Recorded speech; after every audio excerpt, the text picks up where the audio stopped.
We're presenting these debates to provide citizens an opportunity to see and hear the candidates state their positions on important issues of concern to us all. Our moderator is Bill Moyers. Thank you, Mrs. Heinefeld. My colleagues and I agreed to participate tonight, although the questioners are limited by the constraints of the format, because we thought with the League of Women Voters that it is desirable to seek a comparison of views on a few issues in a joint appearance by the men who would be the next President of the United States.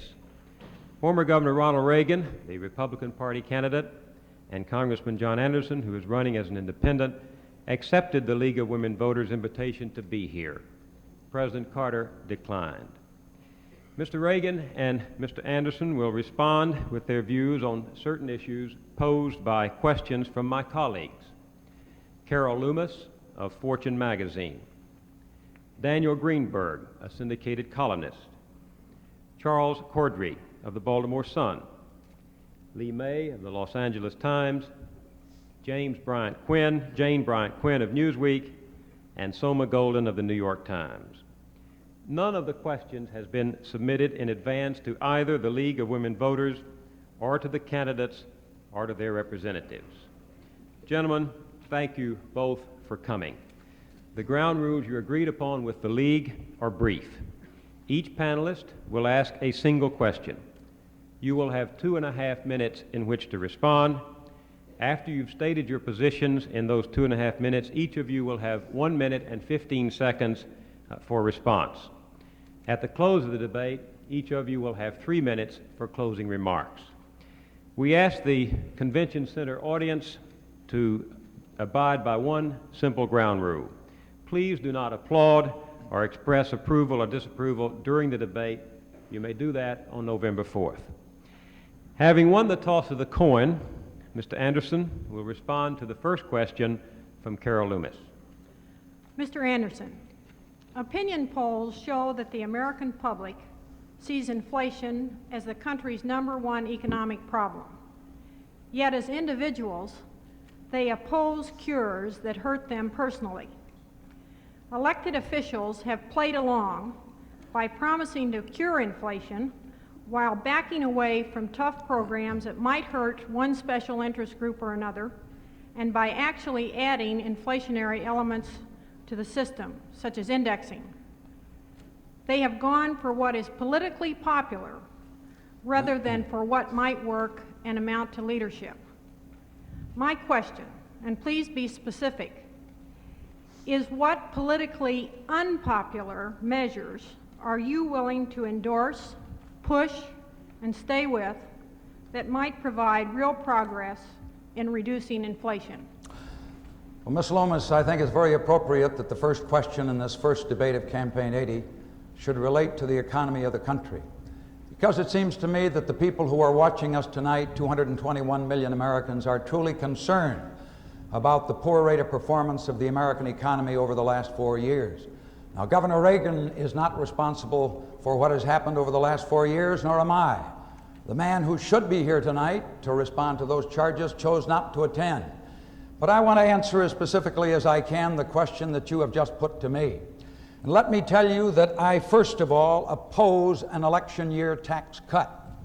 Whether it is the 10% across-the-board tax cut promised to the taxpayers by my opponent in this debate tonight, or whether it is the $27.5 billion tax cut promised on the 20th of August by President Carter, I simply think that when we are confronting a budget deficit this year, and this fiscal year will end in about 10 days, and we are confronted with the possibility of a deficit of $60 billion, perhaps as much as $63 billion, that simply would be irresponsible. That once again the printing presses will start to roll. Once again we will see the monetization of that debt result in a higher rate of inflation. Even though we've seen some hopeful signs perhaps in the flash report on the third quarter that perhaps the economy is coming out of the recession, we've also seen the rise in the rate of the prime. We have seen mortgage rates go back up again, a sure sign of inflation in the housing industry. What I would propose and I proposed it way back in March when I was a candidate in my own state of Illinois. I proposed $11.3 billion specifically in cuts in the federal budget. I think we've got to have fiscal restraint. And I said at that time that one of the things that we could do that perhaps would save as much as $5 to $7 billion, according to one of the leading members of the House Budget Committee, was to recalculate the index that is used to determine the cost of living benefits that are paid to civil service retirees, to military retirees. That we ought to, in addition to that, we ought to pay those retirement benefits on the basis of once a year rather than twice a year and save $750 billion. In other Mr. words, Anderson, fiscal restraint, your time I think, is is up. necessary. Ms. Loomis? Governor Reagan, repeating the question, and I would ask you again to engage in as many specifics as you possibly can.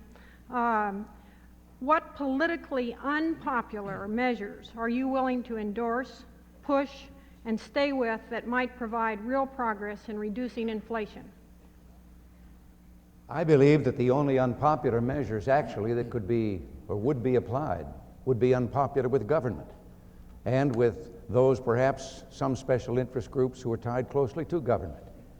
I believe that inflation today is caused by government simply spending more than government takes in, at the same time that government is imposed upon business and industry, from the shopkeeper on the corner to the biggest industrial plant in America, countless harassing regulations and punitive taxes that have reduced productivity at the same time they have increased the cost of production.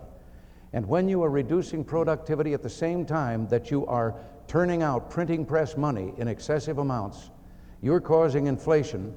And it isn't really higher prices, it's just you are reducing the value of the money, you are robbing the American people of their savings.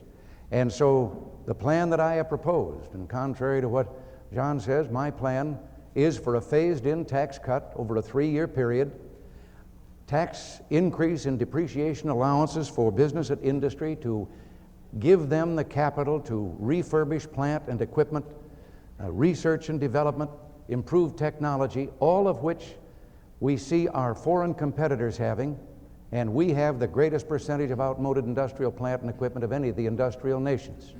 Produce more, have stable money supply, and give the people of this country a greater share of their own savings. Now, I know that this has been called inflationary by my opponent and by the man who isn't here tonight. But I don't see where it is inflationary to have people keep more of their earnings and spend it, and it isn't inflationary for government to take that money away from them and spend it on the things it wants to spend it on.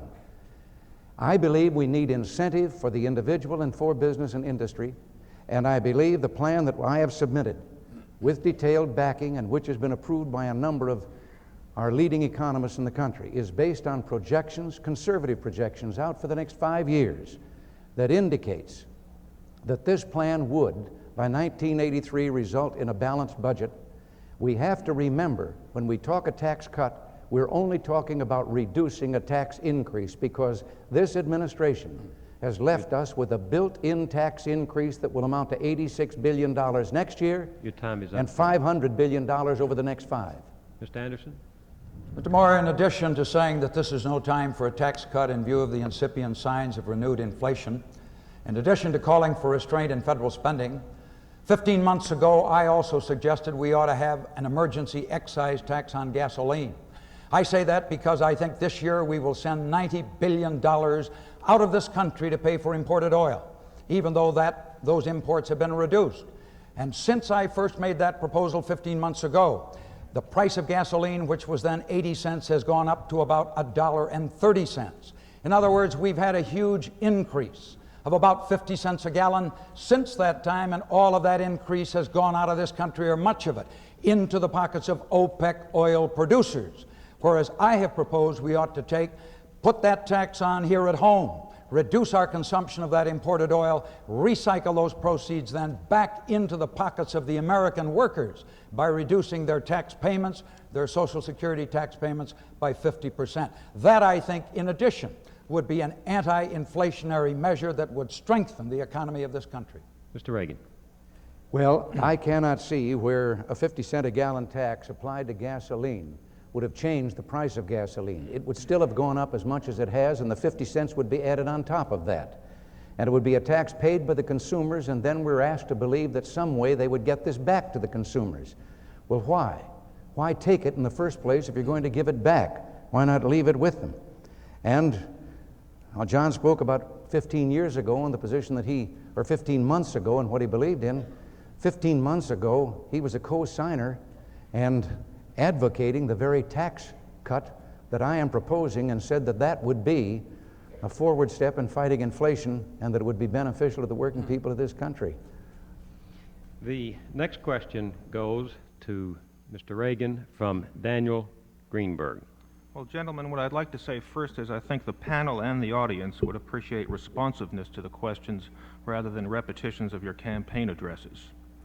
My question for the governor is, every serious examination of the future supply of energy and other essential resources, including air, land, and water, finds that we face shortages and skyrocketing prices, and that in many ways we're pushing the environment to dangerous limits. I'd like to know specifically what changes you would encourage and require in American lifestyles, in automobile use, housing, land use, and general consumption to meet problems that aren't going to respond to campaign lullabies about minor conservation efforts and more production. Well, I believe that conservation, of course, is worthy in and of itself. Anything that would preserve or help us use less energy, that would be fine, and I'm for it. But I do not believe that conservation alone is the answer to the present energy problem, because all you're doing then is staving off by a short time the day when you would come to the end of the energy supply. To say that we are limited and in a dangerous point in this country with regard to energy, I think, is to ignore the fact.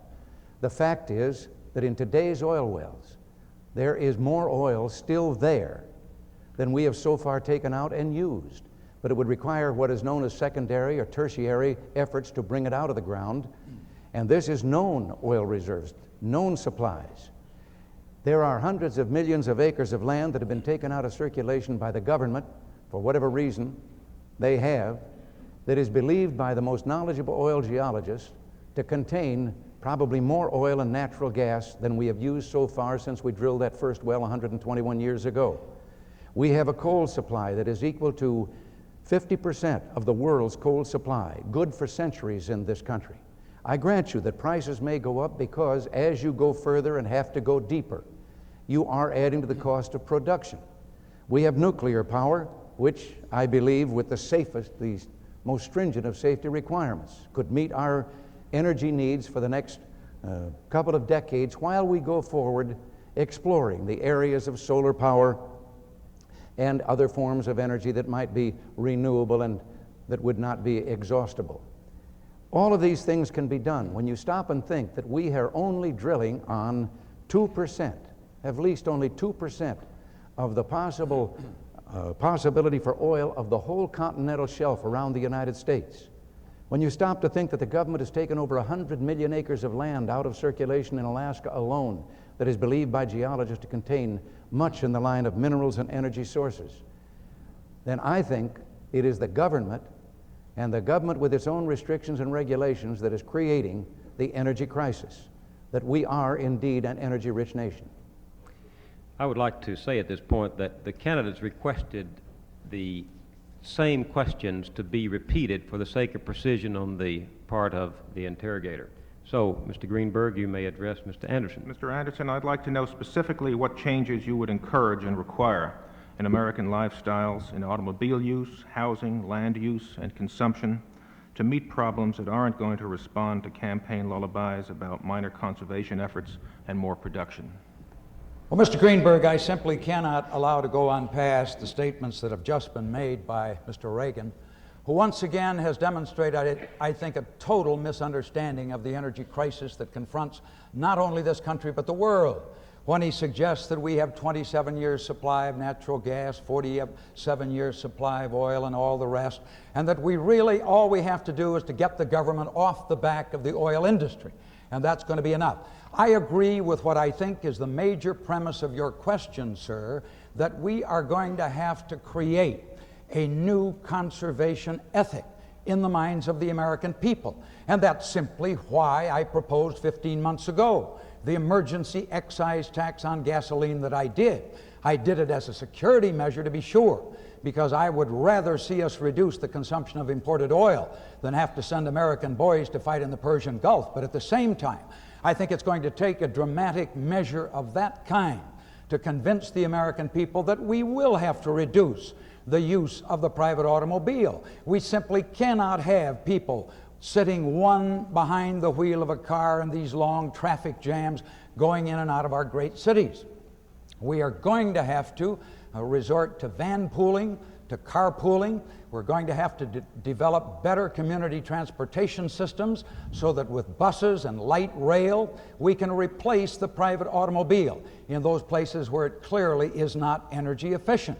I think that with respect to housing, when we are consuming, even though our per capita income today is about the same as that of the Federal Republic of Germany, we are consuming about, by a factor of 2, the amount of energy that they consume in that country. Surely there are things that we can do in the retrofitting, in the redesign of our homes, not only of our houses, but of our commercial structures as well, that will make it possible for us to achieve. According to one study that was published a short time ago, the Harvard Business School study indicated that just in the commercial sector alone of the economy, we could save between 30 and 40% of the energy that we consume in this country today. So I think, yes, we will have to change in a very appreciable way some of the lifestyles that we now enjoy. Mr. Reagan. Well, as I've said, I am not an enemy of conservation. I wouldn't be called a conservative if I were. But when my figures are challenged, as the President himself challenged them after I made them, I think it should be called to the attention of John and the others here that my figures are the figures of the Department of Energy, which has not been overly optimistic in recent years as to how much supply we have left. That is the same government that in 1920 told us we only had enough oil left for 13 years, and 19 years later told us we only had enough left for another 15 years. As for saving energy and conserving, the American people haven't been doing badly at that. Because in industry today, we're producing more over the last several years and at 12% less use of energy than we were back in about 1973, and motorists are using 8% less than they were back at that time of the oil embargo. So I think we are proving that we can go forward with conservation and benefit from that, but also I think it is safe to say that we do have sources of energy that have not yet been used or found. Mr. Anderson. Mr. Greenberg, I think my opponent in this debate tonight is overlooking one other very important fact, and that is that we cannot look at this as simply a national problem. Even though it's true that perhaps between now and the end of the decade, our total consumption of oil may not increase by more than perhaps 1 million or 2 barrels of oil a day. The rest of the Western world, we are told, may see its consumption increase from 51 million barrels to about 66 million. And that additional 15 million barrels is going to cause scarcity.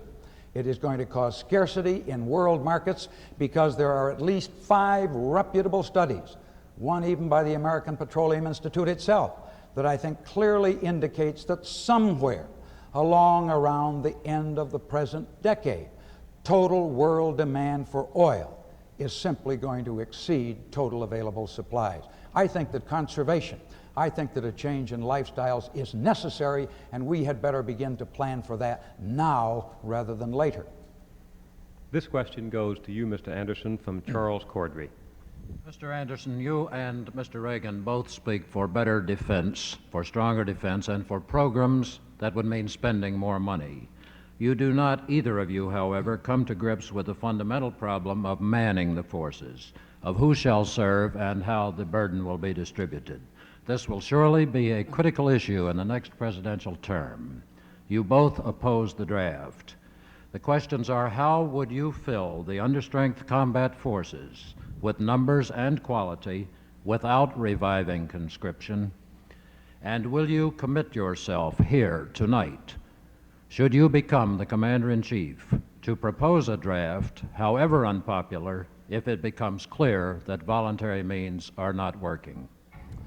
Mr. Cordray, I am well aware of the present deficiencies in the armed forces of this country.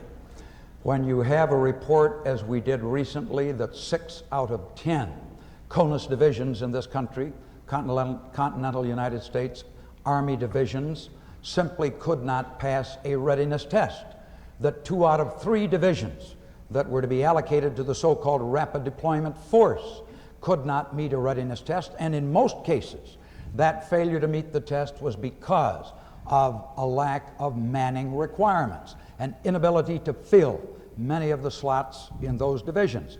Yes, I have seen figures that indicate that perhaps as of September 1980, this very month, that there is a shortage of about 104,000 in the ranks between E4 and E9. And there were reports, public reports not long ago, about ships that could not leave American ports because of a lack of crews. I talked to one of the leading former chiefs of naval operations in my office a few weeks ago, who told me about 25,000 chief petty officers being short.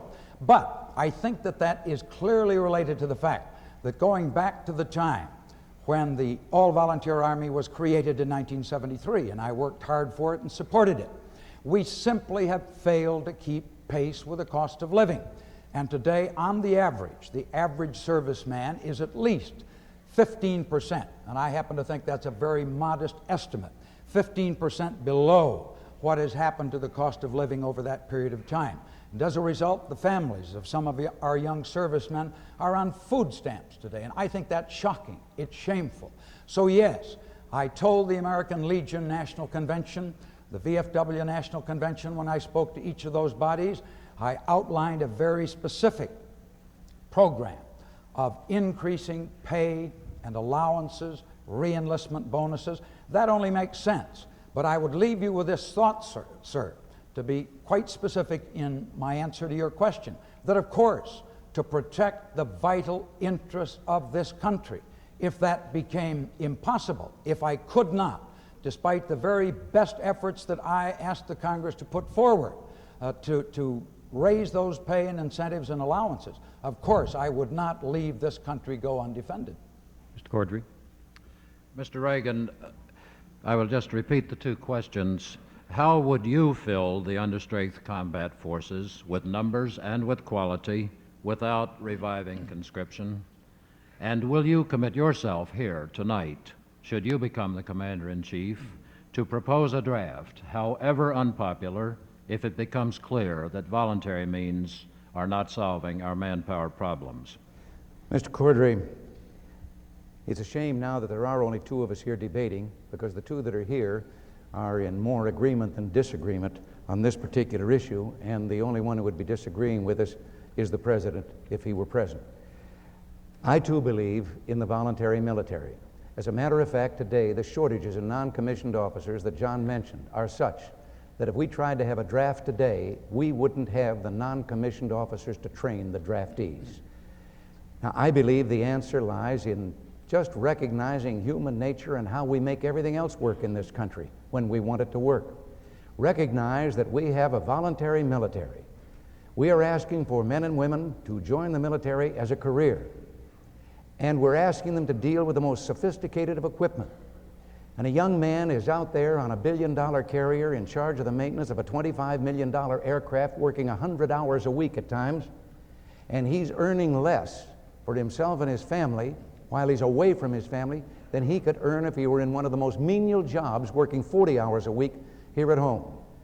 As an aid to enlistment, we had an aid. 46% of the people who enlisted in the voluntary military up until 1977 said they did so for one particular reason: the GI Bill of Rights, the fact that by serving in the military, they could provide for a future college education. In 1977, we took that away from the military. That meant immediately 46% of your people that were signing up had no reason for signing up. So I think it is a case of pay scale, of recognizing that if we're going to have young men and women responsible for our security, dealing with this sophisticated equipment, then for heaven's sakes, let's go out and have a pay scale that is commensurate with the sacrifice that we're asking of them. Along with this, I think we need something else that has been allowed to deteriorate. We need a 1 million-man active reserve that could be called up on an instant's notice and that would be also trained, ready to use that type of equipment. Both of these, I think, would respond to the proper kind of incentives that we could offer these people. The other day, I just saw one example. Down in Texas, I saw a high school that is military. Your time is up, Mr. Reagan. I'm sorry. I'll catch up with it later. You can finish that after it's over. Mr. Anderson? Mr. Moyers, I must say that I think I have a better opportunity, however, of finding the necessary funds to pay what admittedly will be very, very substantial sums of money. We signed one bill, or we passed one bill just a couple of weeks ago in the House of Representatives for $500 million, $500 million. That is just a down payment, in my opinion.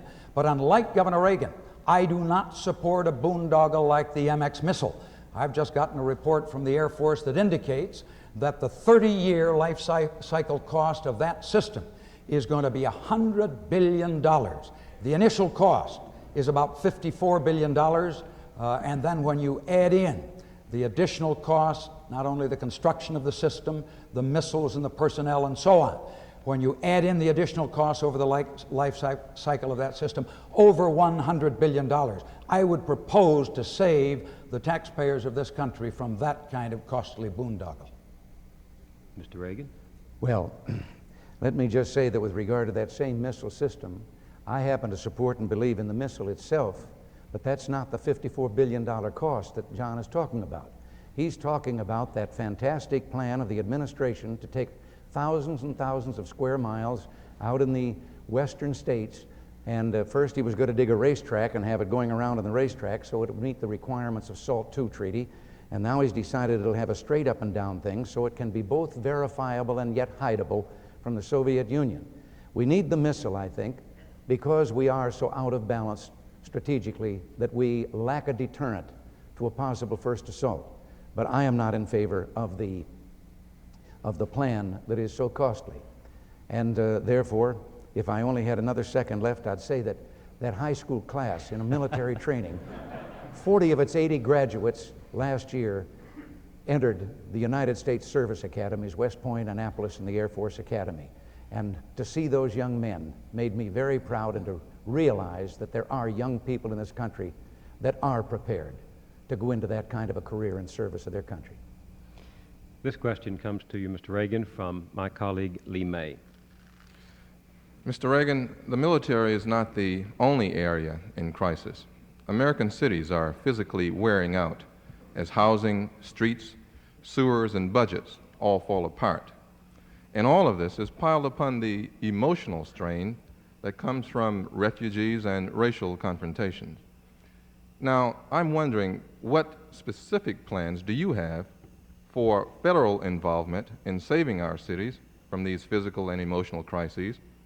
And how would you carry out those plans, in addition to raising military pay, without going against your pledge of fiscal restraint? I don't think I'd have to go against that pledge. I think one of the problems today with the cities is federal aid.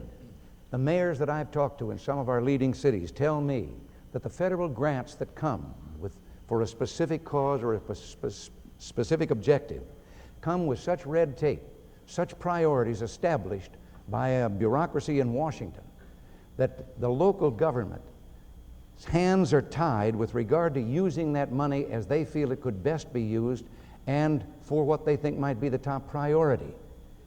If they had that money without those government restrictions, every one of them has told me they could make great savings and make far greater use of the money. What I have been advocating is, why don't we start with the federal government turning back tax sources to states and local governments, as well as the responsibilities for those programs. 75% of the people live in the cities. I don't know of a city in America that doesn't have the kind of problems you're talking about. But where are we getting the money that the federal government is putting out to help them? New York is being taxed for money that will then go to Detroit. But Detroit is being taxed for money that, let's say, will go to Chicago, while Chicago is being taxed to help with the problems in Philadelphia. Wouldn't it make a lot more sense if the government let them keep their own money there in the first place? But there are other things that we can do with the inner cities. And I have talked of having zones in those cities that are run down, where there is a high percentage of people on welfare, and offer tax incentives. The government isn't getting a tax now from businesses there because they aren't there, or from individuals who are on welfare rather than working. And why don't we offer incentives for business and industry to start up in those zones? Give them a tax moratorium for a period if they build and develop there. The individuals that would then get jobs, give them a break that encourages them to leave the social welfare programs and go to work. We could have an urban homestead act. We've got thousands and thousands of homes owned by government, boarded up, being vandalized, that have been taken in mortgage foreclosures. What if we had a homestead act and said to the people, for $1 we sell you this house, all you have to do is agree to refurbish it, make it habitable, and live in it, just as 100 or more years ago we did with the open land in this country, urban or country homesteading. Mr. May? Mr. Anderson, let me ask you, what specific plans do you have for federal involvement in saving cities from the physical and emotional crises that confront them? And how would you carry out those plans, in addition to raising military pay, without going against your pledge of fiscal restraint? Mr. May, I recently saw a Princeton University study that indicated that the cities of America, the large cities of this country, are in worse shape today than they were in 1960. It seems to totally belie the claim that I heard President Carter make a few days ago, that he was the first president that had come forth with a real urban strategy to meet the problems of urban America.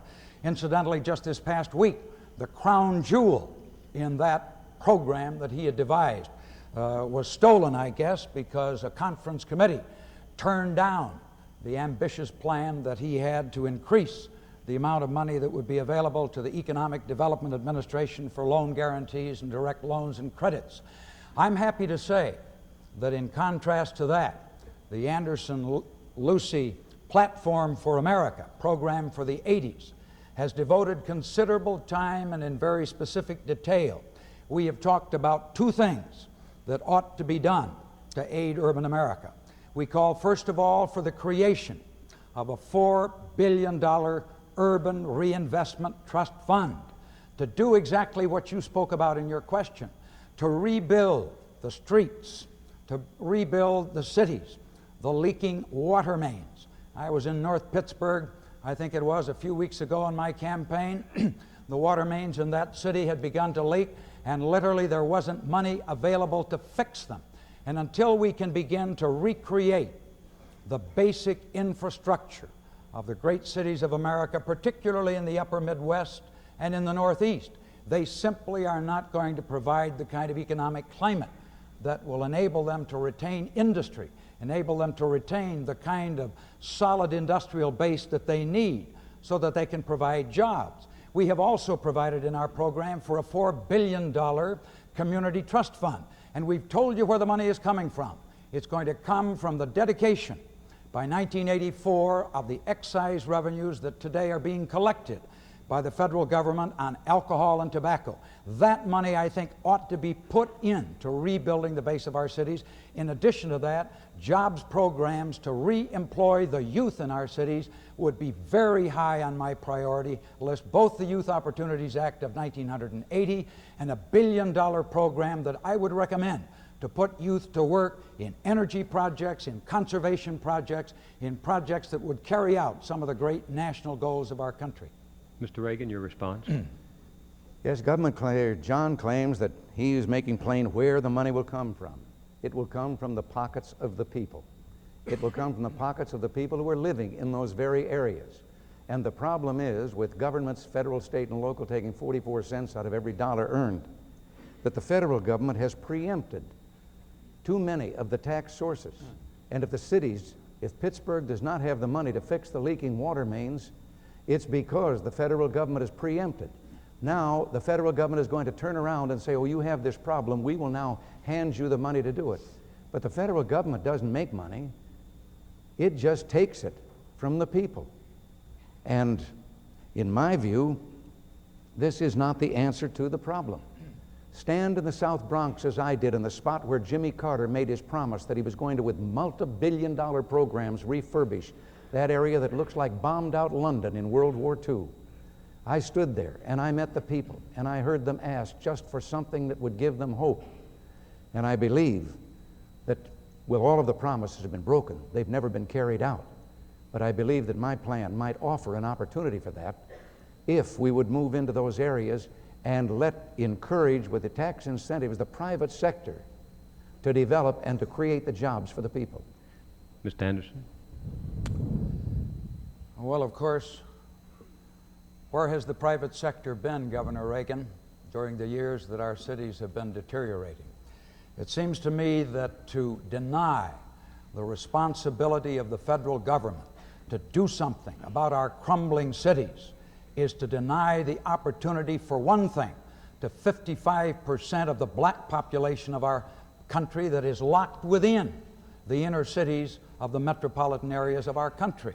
We simply cannot ignore the fact that in those cities today, we have 55% youth unemployment among black and Hispanic youth. And why is that?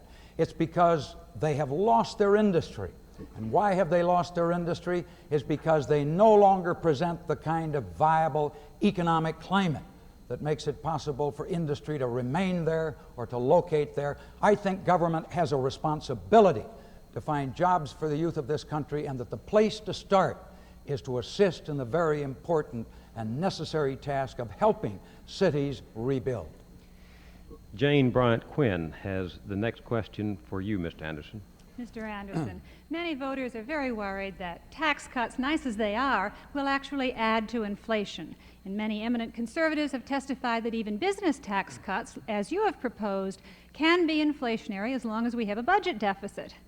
Now, Mr. Reagan has mentioned that he put out a 5-year economic forecast, which indeed he did, but it contained no inflation number. You have published a detailed program, but it too doesn't have any hard numbers on it about how these things work with inflation. So I would like to ask you if you will commit to publish specific forecasts within 2 weeks so that the voters can absorb them and understand them and analyze them, showing exactly what all these problems you've mentioned tonight on energy, on defense, on the cities, how these impact on inflation and what inflation is actually going to be over 5 years. Ms. Quinn, I would be very happy to accept the challenge of your question tonight to tell the voters of this country exactly what I think it's going to cost, because I believe that all too often in past elections, politicians have simply been promising people things that they cannot deliver.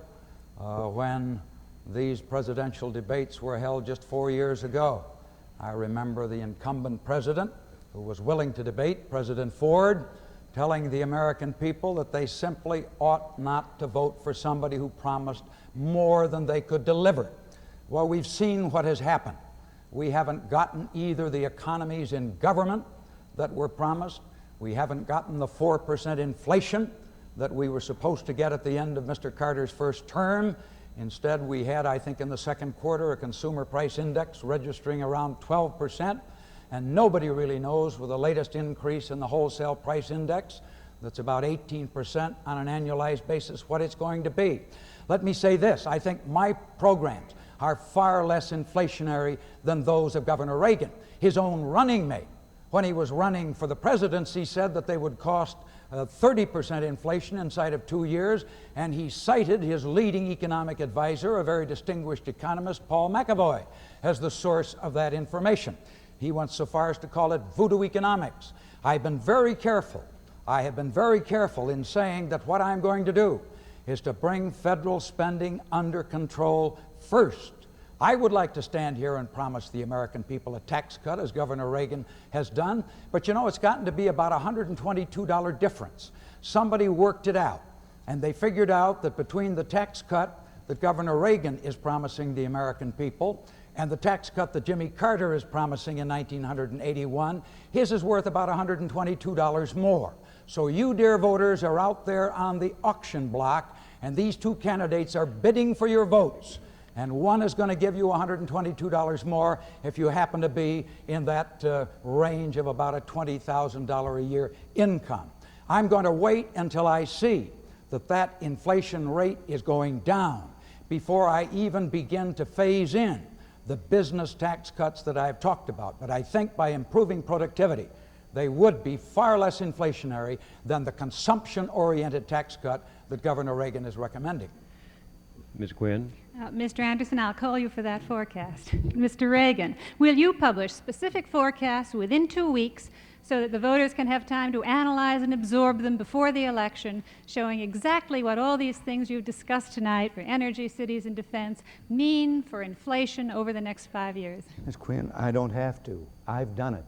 We have a backup paper to my economic speech of a couple of weeks ago in Chicago that gives all of the figures. And we used, yes, we used the Senate Budget Committee's projections for 5 years, which are based on an average inflation rate of 7.5%, which I think that under our plan can be eliminated, and eliminated probably more quickly than our plan, but we wanted to be so conservative with it that people would see how well it could be done. Now, John's been in the Congress for 20 years, and John tells us that first we've got to reduce spending before we can reduce taxes.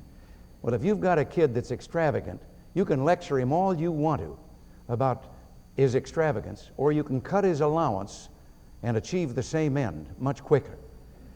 The government has never reduced. Government does not tax to get the money it needs. Government always needs the money it gets. And when John talks about his non-inflationary plan, as far as I have been able to learn, there are 88 proposals in it that call for additional government spending programs. Now, I speak with some confidence of our plan because I took over a state, California, 10% of the population of this nation, a state that, if it were a nation, would be the 7th ranking economic power in the world.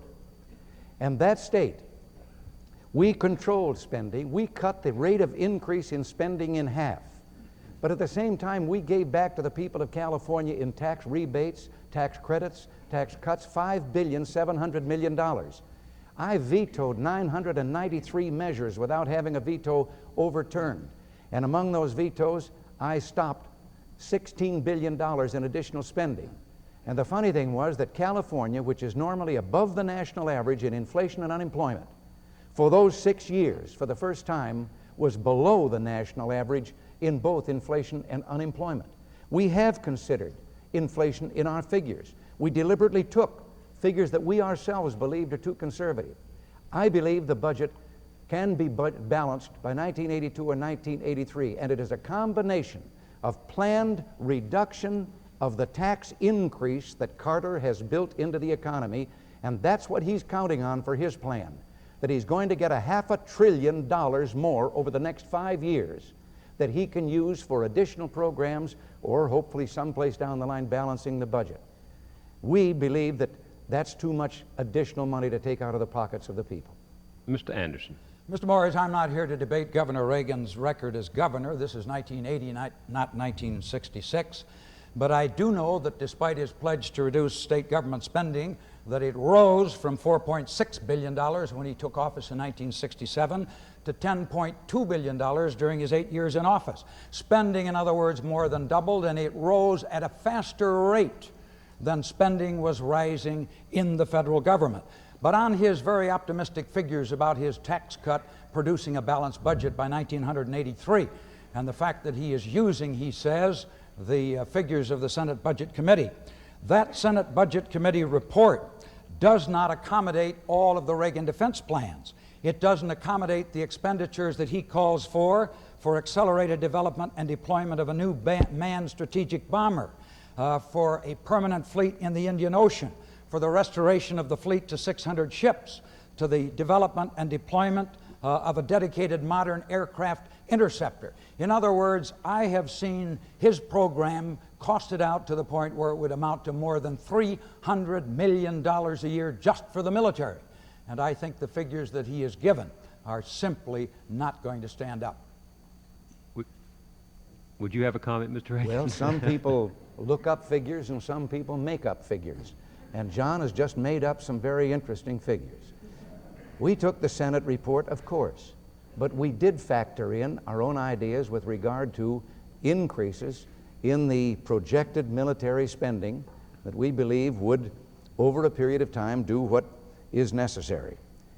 Now, also with regard to the figures about California, the truth of the matter is we did cut the increase in spending in half. John doesn't quite realize he's never held an executive position of that kind, and I think being governor of California is probably the closest thing to the presidency, if that's possible, of any executive job in America today, because it is the most populous state. And I can only tell him that we reduced in proportion to other states the per capita spending, the per capita size of government. We only increased the size of government 1/12 what it had increased in the preceding 8 years. And one journal, the San Francisco Chronicle, a respected newspaper, said there was no question about the fact that Governor Reagan had prevented the state of California from going bankrupt. Our final question comes from Soma Golden, and it's directed to Mr. Reagan. I'd like to switch the focus from inflation to God. This week, Cardinal Medeiros of Boston warned Catholics that it's sinful to vote for candidates who favor abortion. This did not defeat the two men he opposed, but it did raise questions about the role of church and state. You, Mr. Reagan, have endorsed the participation of fundamentalist churches in your campaign. And you, Mr. Anderson, have tried 3 times to amend the Constitution to recognize the, quote, law and authority, unquote, of Jesus Christ. My question, do you approve of the church's actions this week in Boston? And should a president be guided by organized religion on issues like abortion, equal rights, and defense spending? Mr. Reagan. Mr. Reagan. Oh, it's my question. Well, whether I agree or disagree with some individual or what he may say or how he may say it, I don't think there's any way that we can suggest that because people believe in God and go to church, that they should not want reflected in those people and those causes they support their own belief in morality and in the high traditions and principles which we've abandoned so much in this country. Going around this country, I think that I have found a great hunger in America for a spiritual revival, for a belief that law must be based on a higher law, for a return to traditions and values that we once had. Our government, in its most sacred documents, the Constitution and the Declaration of Independence and all, speak of man being created, of a creator, that we're a nation under God. Now, I have thought for a long time that too many of our churches have been too reluctant to speak up in behalf of what they believe is proper in government, and they have been too lax in interfering in recent years with government's invasion of the family itself, putting itself between parent and child. I vetoed a number of bills of that kind myself when I was in California. Now, whether it is right for, on a single issue, for anyone to advocate that someone should not be elected or not, I won't take a position on that. But I do believe that no one in this country should be denied the right to express themselves or to even try to persuade others to follow their lead. That's what elections are all about. Ms. Golden? Okay, I would point out that churches are tax-exempt institutions, and I'll repeat my question. Do you approve the church's action this week in Boston, and should a president be guided by organized religion on issues like abortion, equal rights, and defense spending? Ms. Golden, certainly the church has the right to take a position on moral issues, but to try, as occurred in the case that you mentioned, that specific case, to try to tell the parishioners of any church, of any denomination, how they should vote or for whom they should vote, I think violates the principle of separation of church and state. Now, Governor Reagan is running on a platform that calls for a constitutional amendment banning abortion. I think that is a moral issue that ought to be left to the freedom of conscience of the individual. And for the state to interfere with a constitutional amendment and tell a woman that she must carry that pregnancy to term, regardless of her personal belief, that I think violates freedom of conscience as much as anything that I can think of. And he is also running on a platform that suggests a litmus test for the selection of judges, that only judges that hold a certain, quotes, view on the sanctity of family life ought to be appointed to the federal judiciary, one of the three great independent branches of our government. No, I believe in freedom of choice. I don't believe in constitutional amendments that would interfere with that. I don't believe in trying to legislate new tests for the selection of the federal judiciary. On the amendment that you mentioned, I abandoned it 15 years ago, and I have said freely all over this country that it was a mistake for me or anyone to ever try to put the Judeo-Christian heritage of this country, important as it is, and important as my religious faith is to me. It's a very deeply personal matter. But for me to try in this very pluralistic society of ours, to try to frame any definition, whatever, of what that belief should be is wrong. And so not once but twice in 1971, I voted on the floor of the House of Representatives against a constitutional amendment that tried to bring prayer back into the public schools. I think mother ought to whisper to Johnny and to Susie as they button their coats in the morning and leave for the classroom, be sure to say a prayer before you start your day's work. But I don't think that the state, the Board of Regents, a Board of Education, or any state official should try to compose that prayer for a child to recite. Mr. Reagan. The litmus test that John says is in the Republican platform says no more than the judges to be appointed should have a respect for innocent life. Now, I don't think that's a bad idea. I think all of us should have a respect for innocent life. With regard to the freedom of the individual for choice with regard to abortion, there's one individual who's not being considered at all. That's the one who's being aborted. And I've noticed that everybody that is for abortion has already been born. I think that technically, I know this is a difficult and an emotional problem, and many people sincerely feel on both sides of this. But I do believe that maybe we could find the answer through medical evidence if we would determine once and for all, is an unborn child a human being? I happen to believe it is. Mr. Anderson. I also think that that unborn child has a right to be wanted.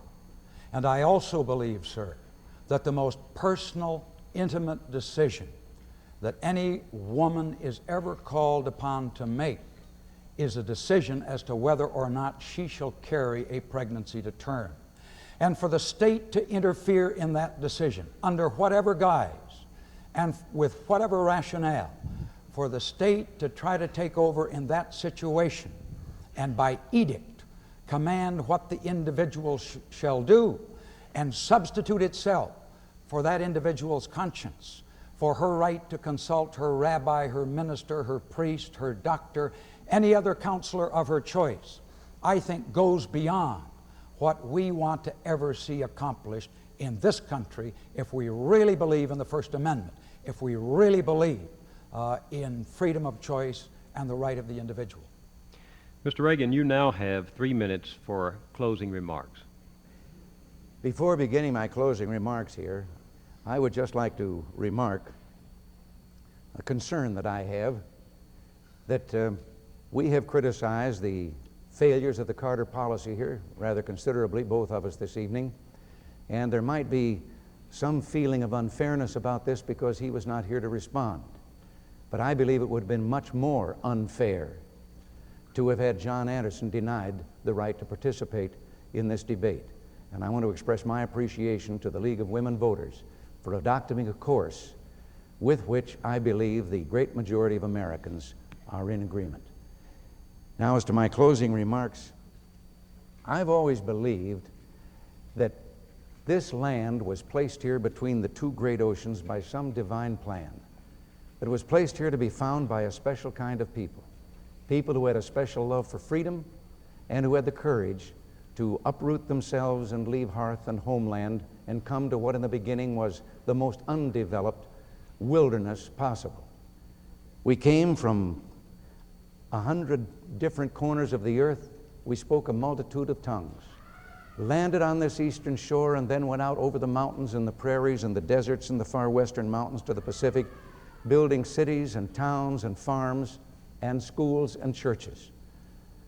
If wind, water, or fire destroyed them, we built them again. And in so doing, at the same time, we built a new breed of human called an American, a proud, an independent, and a most compassionate individual for the most part. 200 years ago, Tom Paine, when the 13 tiny colonies were trying to become a nation, said, "We have it in our power to begin the world over again." Today we're confronted with the horrendous problems that we've discussed here tonight.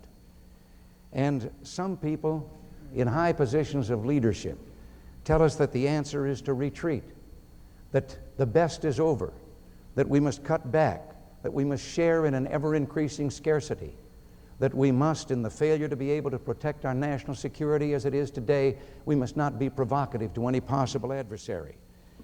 Well, we, the living Americans, have gone through 4 wars. We've gone through a Great Depression in our lifetime that literally was worldwide and almost brought us to our knees. But we came through all of those things, and we achieved even new heights and new greatness. The living Americans today have fought harder, paid a higher price for freedom, and done more to advance the dignity of man than any people who ever lived on this earth. For 200 years, we've lived in the future, believing that tomorrow would be better than today, and today would be better than yesterday. I still believe that. I'm not running for the presidency because I believe that I can solve the problems we've discussed tonight. I believe the people of this country can, and together we can begin the world over again. We can meet our destiny, and that destiny to build a land here that will be for all mankind a shining city on a hill. I think we ought to get at it. Mr. Anderson, you have the final 3 minutes. Mr. Moyer, President Carter was not right a few weeks ago when he said that the American people were confronted with only 2 choices, with only 2 men, and with only 2 parties. I think you've seen tonight in this debate that Governor Reagan and I have agreed on exactly one thing. We are both against the reimposition of a peacetime draft. We have disagreed, I believe, on virtually every other issue. I respect him for showing tonight, for appearing here. And I thank the League of Women Voters for the opportunity that they have given me. I am running for president as an independent because I believe our country is in trouble. I believe that all of us are going to have to begin to work together to solve our problems. If you think that I am a spoiler, consider these facts. Do you really think that our economy is healthy? Do you really think that 8 million Americans being out of work and that 50% unemployment among the youth of our country are acceptable? Do you really think that our armed forces are really acceptably strong in those areas of conventional capability where they should be? Do you think that our political institutions are working the way they should when literally only half of our citizens vote? I don't think you do think that. And therefore, I think you ought to consider doing something about it and voting for an independent in 1980. You know, a generation of office seekers has tried to tell the American people that they could get something for nothing. It's been a time, therefore, of illusion and false hopes, and the longer it continues, the more dangerous it becomes. We've got to stop drifting. What I wish tonight so desperately is that we had had more time to talk about some of the other issues that are so fundamentally important. A great historian, Henry Steele Commager, said that in their lust for victory, neither traditional party is looking beyond November. And he went on to cite 3 issues that their platforms totally ignore. Atomic warfare, Presidential Directive 59 notwithstanding. If we don't resolve that issue, all others become irrelevant. The issue of our natural resources, the right of posterity to inherit the earth, and what kind of earth will it be? The issue of nationalism, the recognition, he says, that every major problem confronting us is global and cannot be solved by nationalism here or elsewhere, that is chauvinistic, that is parochial, that is as anachronistic as states' rights was in the days of Jefferson Davis.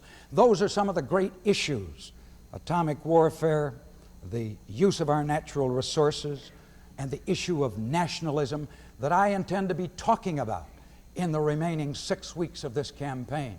And I dare hope that the American people will be listening and that they will see that an independent government of John Anderson and Patrick Lucey can give us the kind of coalition government that we need in 1980 to begin to solve our problems. Thank you. Mr. Anderson, we too wish there were more time, and for all the limitations of the form, and there are other forms to try, the chair, for one, would like to see such meetings become a regular and frequent part of every presidential campaign. Mr. Reagan, Mr. Anderson, we thank you for coming, and thanks to our panelists, Carol Loomis, Daniel Greenberg, Charles Cordry, Lee May, Jane Bryant Quinn, and Soma Golden. And thank you in the audience at home for joining us. This first presidential debate of 1980 has been brought to you as a public service by the League of Women Voters Education Fund. I'm Bill Moyers. Good night. Thank you.